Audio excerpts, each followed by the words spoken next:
एकच भाषा कळते आणि ती म्हणजे सत्ता जायला लागली, बघा सत्ता जायला लागली की ते लोकांची भाषा बोलतात अशी असणारी परिस्थिती.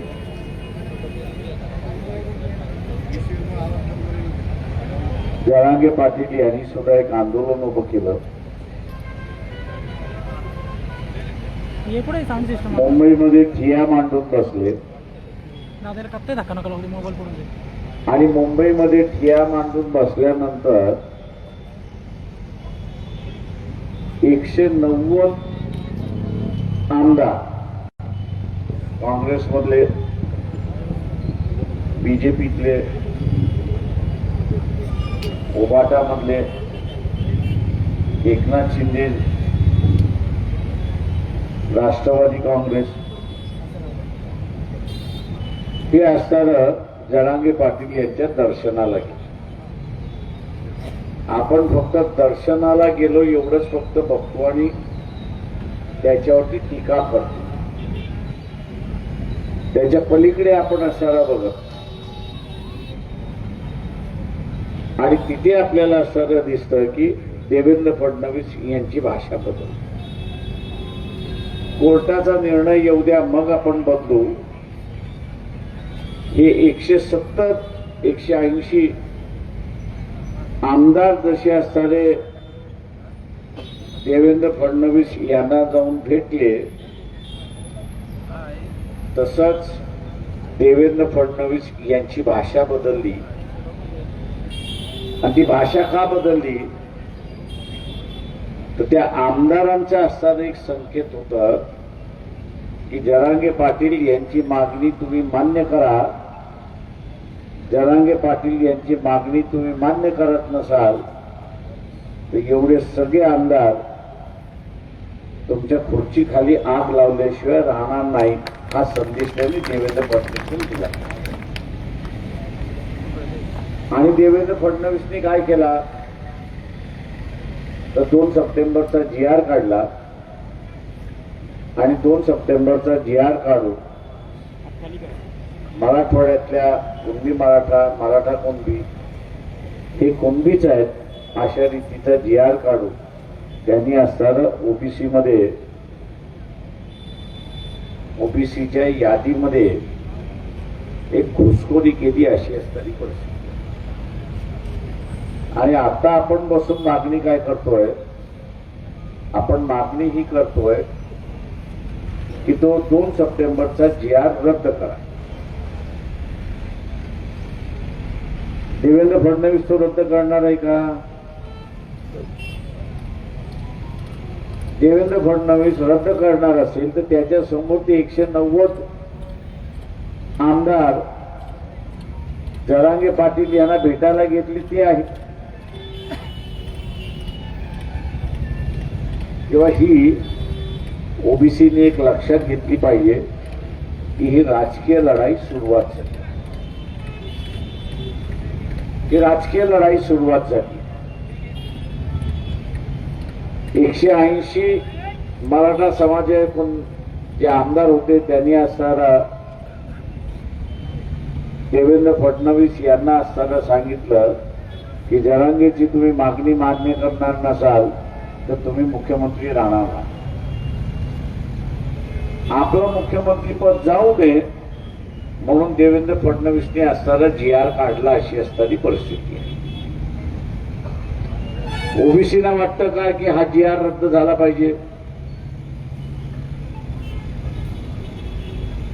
मी आपल्याला विचारतो, ओबीसीला असं वाटतं का की हा GR रद्द झाला पाहिजे? मग तुम्ही काय केलं पाहिजे?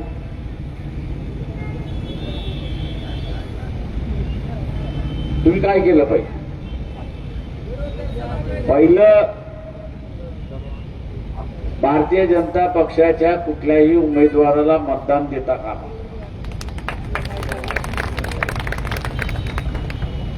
ओबीसीने खुणगाट मागली पाहिजे. काय खुणगाट मागली पाहिजे की मी कुठल्याही परिस्थितीमध्ये नगरपंचायतीच्या निवडणुकीमध्ये नगरपालिकेच्या निवडणुकीमध्ये जिल्हा परिषद असेल, पंचायत समिती असेल आणि त्याच्यानंतर महानगरपालिका आहे, या निवडणुकीमध्ये मी भारतीय जनता पक्षाला आणि त्याचे असणारे सहयोगी, त्यांचे सहयोगी कोण आहेत, त्यांचे मित्र पक्ष कोण आहेत,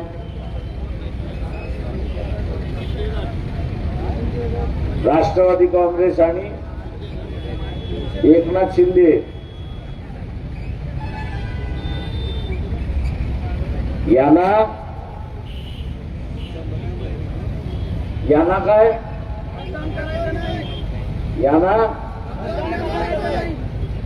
यांना सुद्धा मी मतदान करणार नाही,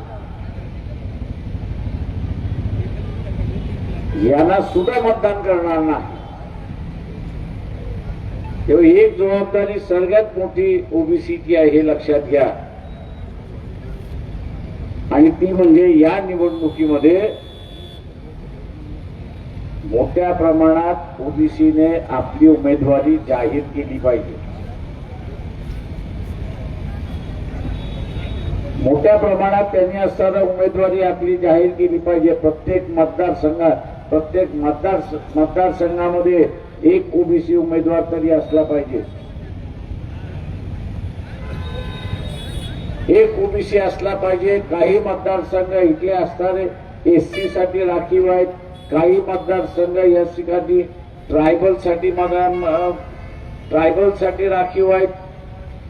हा एससी आणि एसटी हा प्रो आरक्षणवादी आहे हे लक्षात घ्या. आरक्षणाच्या बाजूने आहे आणि हा आरक्षणाच्या बाजूने असल्यामुळे तो आपला असणारा नैसर्गिक मित्र आहे हे आपण लक्षात घ्या. आणि म्हणून ह्या मंचकावरनं जे सांगण्यात आलं, नवनाथ वाघमारेंनी सांगण्यात आलं, काय सांगण्यात आलं की आपलं मत कोणाला द्यायचं, आपलं मत कोणाला द्यायचं,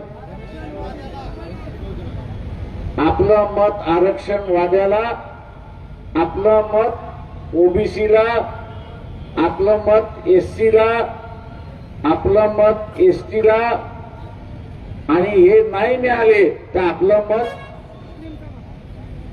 कोणाला, जोरात बोला, जोरात बोला, डोक्यात राहील की दंगल होय जायचं म्हटलं.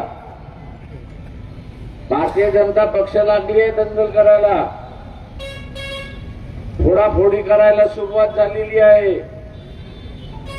आता एक नवीन खेळ सुरुवात होईल. बिहारचं इलेक्शन संपलं रे संपलं की आपल्याला पाकिस्तान बरोबर युद्ध करायचं आहे.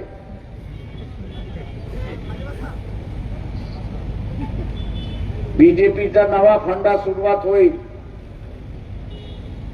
अमेरिका आपले तुकडे करायला निघाली आहे म्हणून मोदीच म्हणे, अरे बाबा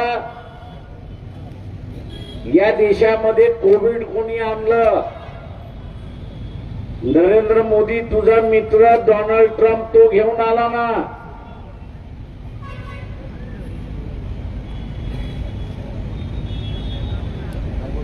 जगाने असणारे आपले सगळे दरवाजे बंद केले, परदेशी नागरिकाला येऊ दिलं नाही. का परदेशी नागरिकाला तर त्याच्याबरोबर कोविड येईल. भारतामध्ये कोविड कोणाबरोबर आला तर डोनाल्ड ट्रम्प बरोबर आला हे आपण लक्षात घ्या.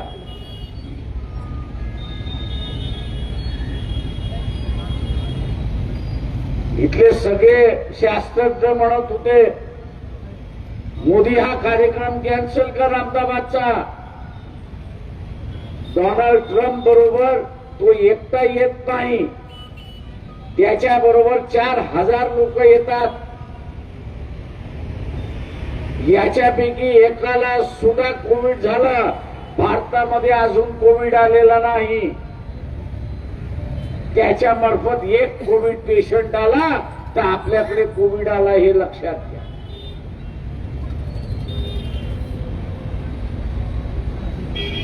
पण माय फ्रेंड डोनाल्ड ट्रम्प असं कोण करत? नक्की तू एकटाच म्हणतोय, दुसरे जण घाबरलेले दिसतात आहेत.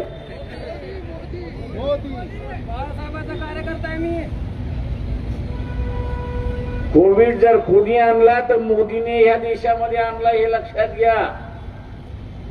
तेव्हा या देशामध्ये कोविडने जे मेलं, जी दगावली, त्याला जबाबदार कोण? नरेंद्र मोदी. याला जबाबदार कोण? याला जबाबदार कोण? हे डोक्यात घेऊन बसायचं. मित्रो,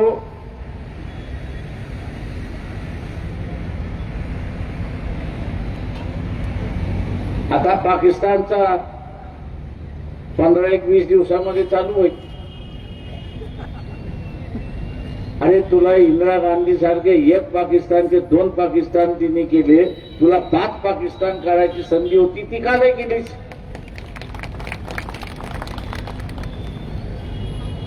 आयुष्यामध्ये लक्षात घ्या, गाठ्या आणि फाफडा हा कधी लढत नाही.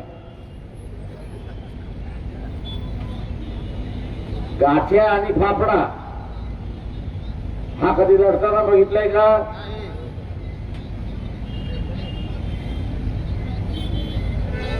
तो नेहमी काय म्हणत असतो?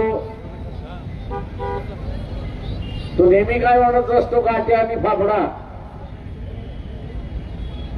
सगळ्यांना माहिती आहे ते वाक्य. काय म्हणतो?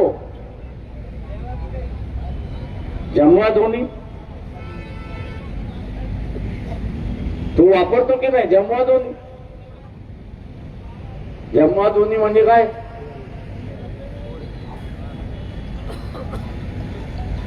जमवा दोन्ही म्हणजे काय?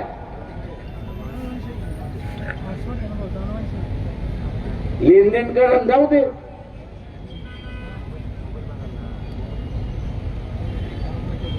किंवा हे जे लेनदेन करणारे जे आहेत ते त्या देशाला धोका आहे, ते आपण लक्षात घ्या. इथला डोनाल्ड ट्रम्प धोकादायक नाहीये.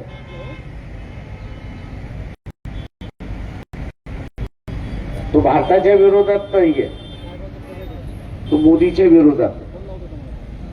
आणि मोदी असं म्हणतोय की तो भारताच्या विरोधात आहे. ट्रम्प काय म्हणतोय? बाबा तू रशियाकडून तेल घेतोयस आणि ते इतर देशाला विकतोयस, त्याचा नफा कोणाला जातो हे सांग. रशियाकडून तेल घेतोस ते तो विचारतो, मोदीला विचारतो तो की तो विकतोयस, मान्य आहे, पण त्याचा नफा कोणाला जातो?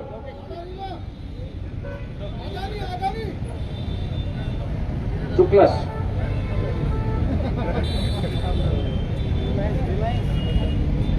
याचा सगळा नफा हा अंबानीला जातो. आणि डोनाल्ड ट्रम्प म्हणतो किती कोटीचा हा नफा जातो. कोणाला माहिती आहे का? भारतीय जनता पक्षवाले असेल त्याला असणारा चॅलेंज आहे, RSS वाले असेल त्यालाही माझं चॅलेंज आहे. याच व्यासपीठावरती या. दर वर्षाला रिलायन्सला 44,000 कोटी, किती?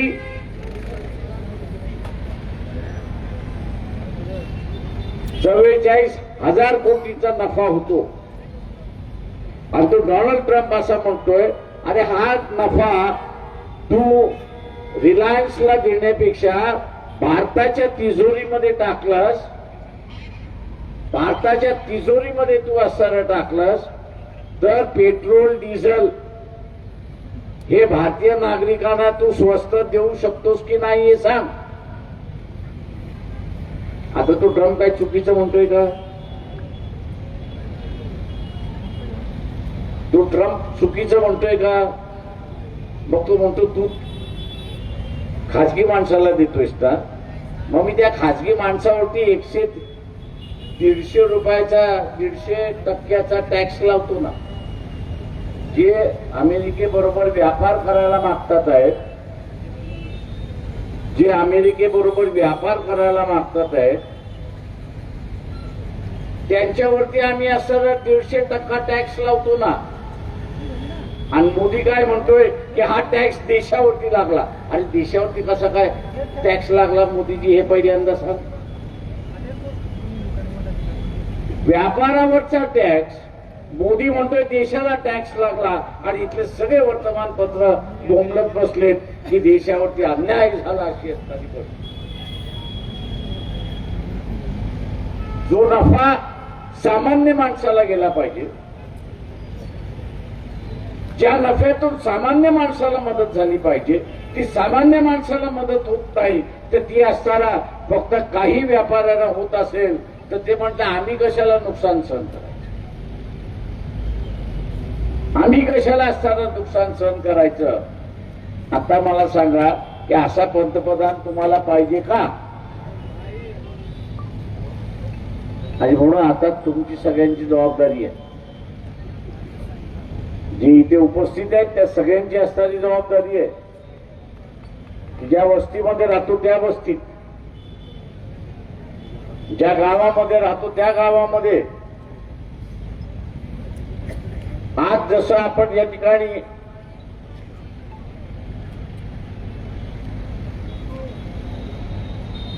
ठरवलं की माझं मत भारतीय जनता पक्षाला नाही, माझं मत भारतीय जनता पक्षाला नाही, हेच आपण आपल्या वस्तीमध्ये आणि आपल्या गावामध्ये काय करायचं, काय करायचं, सांगायचं काय करायचं, सांगायचं काय करायचं, सांगायचं नाही.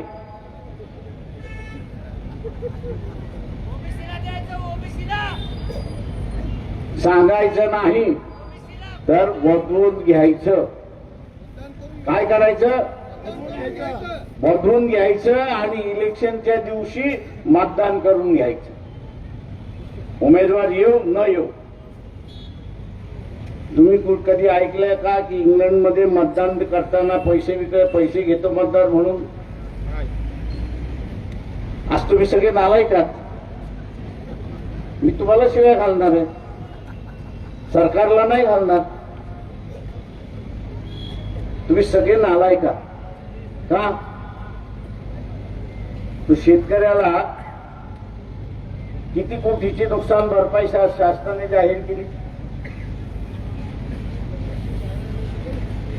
जो ओला दुष्काळ झाला त्या ओला दुष्काळामध्ये किती कोटीचं अनुदान जाहीर करण्यात आलं? किती कोटीचं? 33,000 कोटीचं? 33,000 कोटी. 33,000 कोटी. हो. त्याच्यापैकी तुमच्या जिल्ह्यामध्ये एका तरी शेतकऱ्याला मिळाले का? नाही. एकाही नाही मिळालं. नाही. का नाही मिळालं? का नाही मिळालं? त्याला सत्ताधाऱ्यांनी तुमची किंमत केली आहे. काय किंमत केली आहे? की 500 रुपये महात्मा गांधीचे, एक नारंगी मोसंबीची बाटली आणि 1 किलो मटन ज्ञान मोकळा करा. ही तुमची केलेली त्यांनी किंमत. मला वाईट वाटत असेल, हा काय शिव्या घालतोय? मत मागायला आलोय ना आम्हाला शिव्या घालतोय? आम्ही मत मागायला आलोय हे बरोबर आहे, पण तुम्ही असणारं मतदान स्वतःच्या बुद्धीने करत नाही ना. तुम्ही मतदान कशाने करताय? महात्मा गांधीच्या नोटीकडे बघून करताय, नारंगी मोसंबीला बघून तुम्ही मतदान करताय. मतदानाला बघून मतदान करताय आणि आज आज शेतकऱ्यांची अवस्था काय झाली तर त्यांच्या पदरामध्ये 31,000 कोटीतून एक खडकू सुद्धा मिळाला नाही अशी परिस्थिती आहे. आता हे 31,000 कोटी कोणाच्या खिशामध्ये जातील?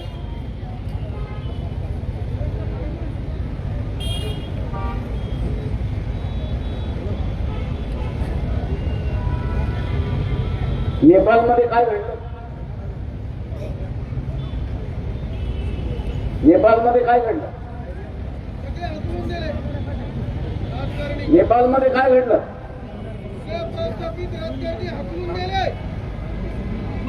नेपाळमध्ये काय घडलं?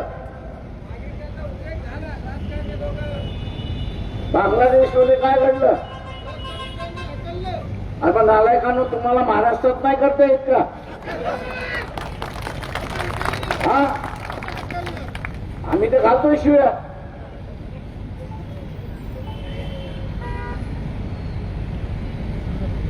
तुम्ही उठाव केला नाही तर काय होणार आहे?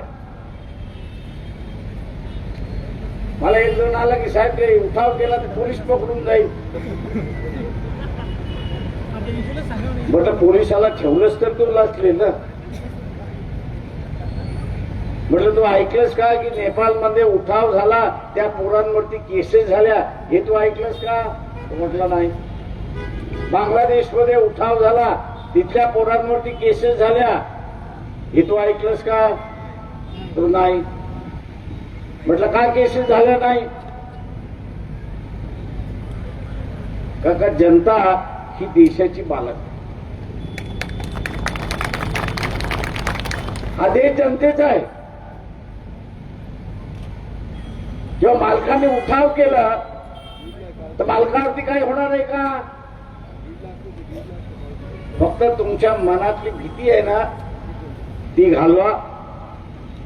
माझ्या जातीचा माणूस आहे ती भीती घालवा. या देशामधली परिस्थिती 2 मिनिटात सुधारते हे लक्षात घ्या. काही वेळ लागत नाही, काही वेळ लागत नाही. मला पोलीसवाले म्हणतात तुम्ही चिथवणी देताय. म्हटलं पकडा.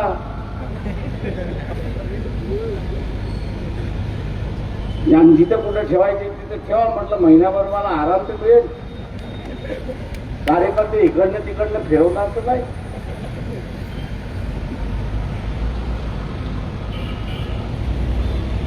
पण ते पोलीसवाले मला पकडायलाही तयार नाही, आतमध्ये टाकायला तयार नाही.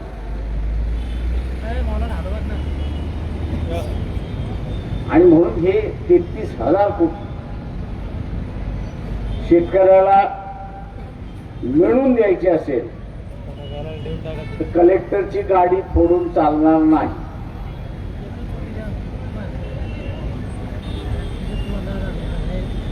पोलिसाची गाडी फोडून सुद्धा चालणार नाही. का ते हुकमेचे ताबेदार आहेत. हुकूम झाला की करतील, हुकूम नाही झाला तर काय करतील? आता हुकूम कोण देतात? पक्षाचे पदाधिकारी, सत्ताधारी पक्षाचे पदाधिकारी. पण त्यांच्या विरोधात आंदोलन करायचं की न करायचं? अर्धे कप बसलेत, पॅरालिसिस झालेला दिसतोय मला.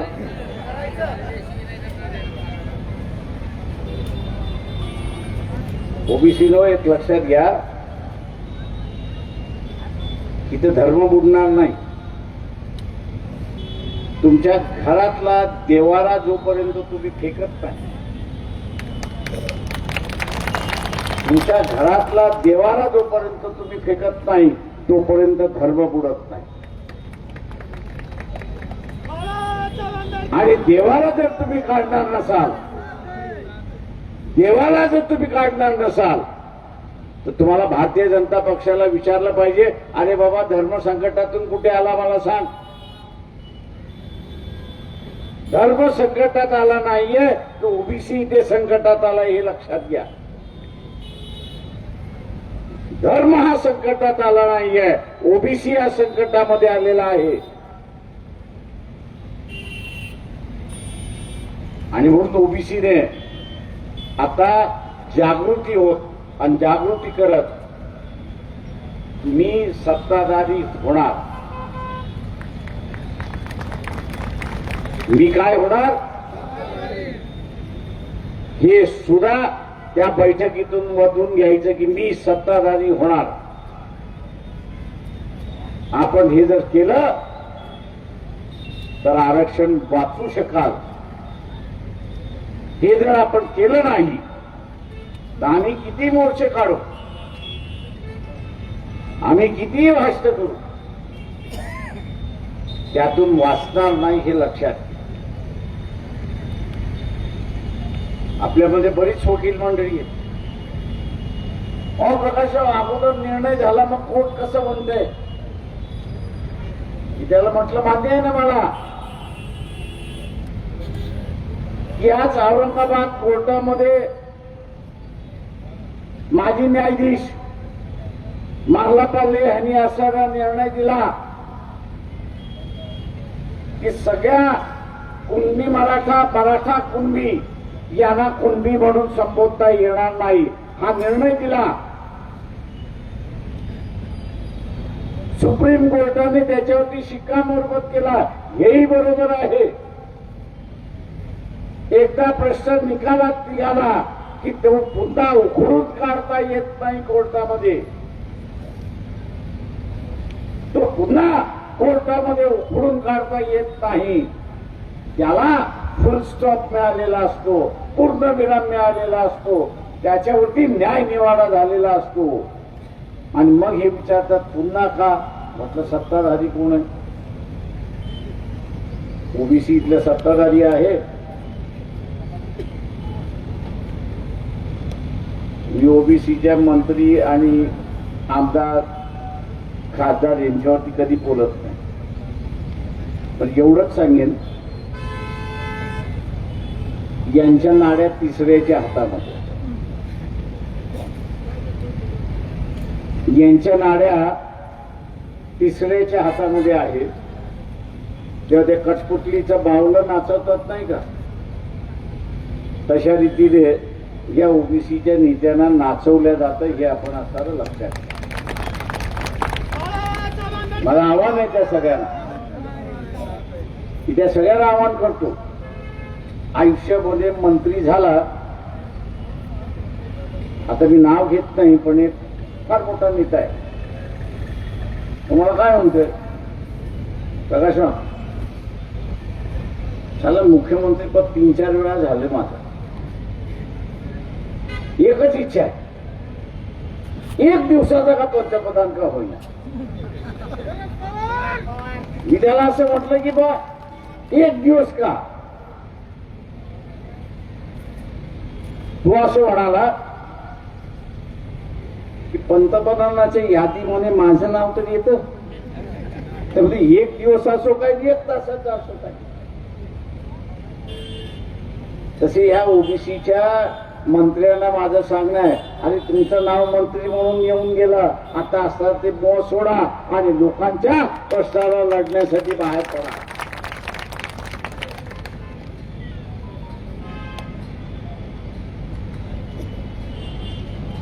नाही तर असे अनेक मंत्री आले आणि गेले.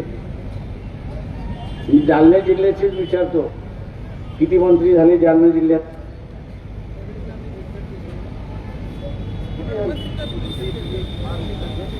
ओबीसीचे नाही, इन जनरल किती झाले.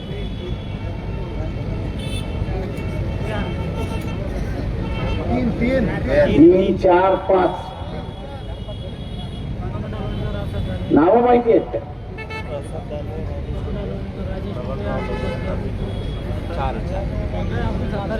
मोजक्याच लोकांना ती नावं माहिती आहेत, उरलेल्यांची नावंही माहिती. म्हणून या असणाऱ्या ओबीसी जे मंत्री आहेत त्यांना असणारा सांगणं आहे